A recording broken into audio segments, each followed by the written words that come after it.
I'm just so thankful that my colleagues across the aisle agree this is a problem now. I'm just so thankful. But you're not going to blame this on Trump, and you're not going to blame this on the Republicans in Congress, because all President Biden has to do is sign his damn name. This is one of the most ridiculous conversations I've ever had in Congress. For the last 3 years, President Biden has allowed millions and millions of people to cross the southern border illegally.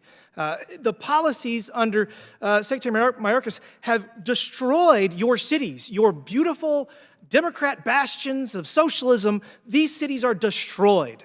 And all the Democrats now think this is a problem. Just a year ago, the administration was saying, there's no problem, there's no problem. The southern border is secure, the southern border is secure. Literally, the vice president, the president repeatedly said this.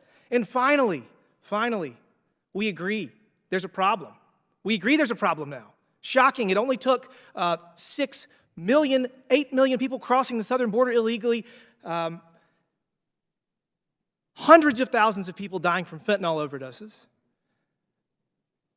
New York, Washington, D.C., Chicago, San Francisco, in ruins because the amount of government benefits that are being absorbed by the millions of people that have crossed the southern border illegally are destroying your cities. Just 2 weeks ago, a Brooklyn school shut down. All the kids went remote because they didn't have any place to house immigrants. You have mayors screaming from the rooftops.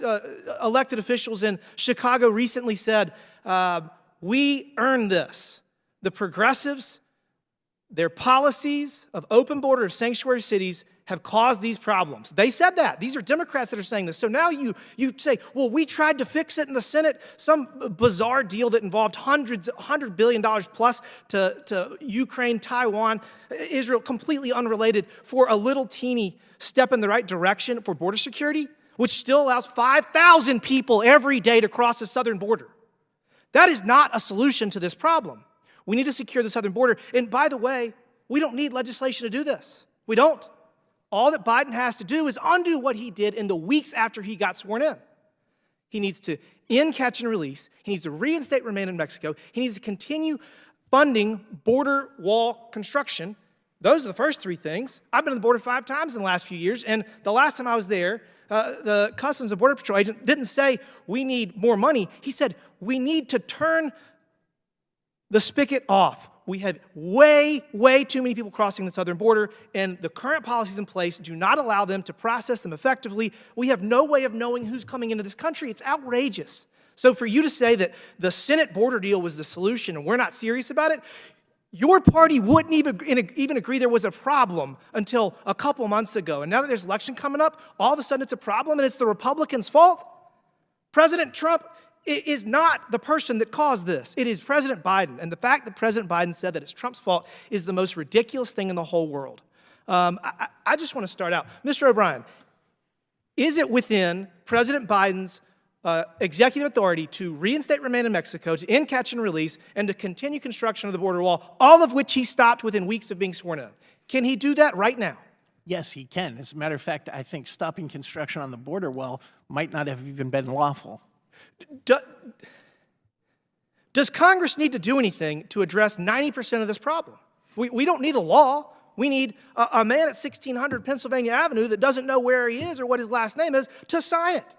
Now, this is a simple matter of applying the Immigration and Nationality Act as Congress wrote it and following through on other legislation that Congress has passed, like those relating to building a wall. We've had the Secure Fence Act in place in at least since 2006, and there may have been an earlier version of that.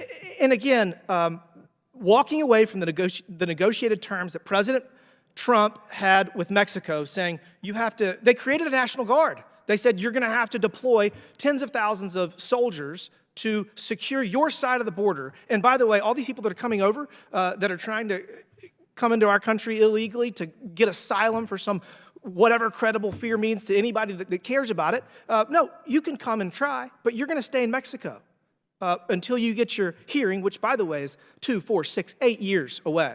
So look, I'm just so thankful that my colleagues across the aisle agree this is a problem now. I'm just so thankful. But you're not going to blame this on Trump, and you're not going to blame this on the Republicans in Congress, because all President Biden has to do is sign his damn name.